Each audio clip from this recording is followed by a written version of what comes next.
শত্রুর সাথে ভুয়ো বন্ধুত্ব করলে তার পরিণাম কি হতে পারে জানো? চলো শুনি আজকে হিতোপদেশের কাক আর প্যাঁচার গল্প। অনেকদিন আগে এক অরণ্যে কাক আর প্যাঁচা থাকতো। তারা ছিল চিরশত্রু।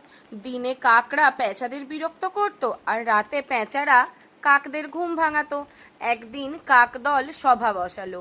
একজন জ্ঞানী কাক বলল, আমাদের একজন গুপ্তচর হয়ে প্যাঁচার দলে ঢুকতে হবে। তাদের মধ্যে একজন রাজি হলো। সে গিয়ে প্যাঁচার সামনে কাঁদতে লাগলো, আমার দল আমাকে বের করে দিয়েছে, আমি তোমাদের সাথে থাকতে চাই। প্যাঁচারা বিশ্বাস করে তাকে দলে নিল। কিন্তু সেই কাক গোপনে সব খবর কাকেদের জানাতে লাগলো। প্যাঁচারা কোথায় থাকে, কখন ঘুমোয়, সব কিছু। শেষে একদিন কাক দল আগুন জ্বালিয়ে দিল প্যাঁচার গুহায়। সব প্যাঁচা মারা গেল, শুধু গুপ্তচর কাকটা বেঁচে গেল। তাহলে নীতিকথা কি হলো বন্ধুরা? শত্রুর সাথে কখনো অযথা বন্ধুত্ব করা উচিত নয়, কারণ বিশ্বাসঘাতকতা সব সময় ধ্বংস ডেকে আনে।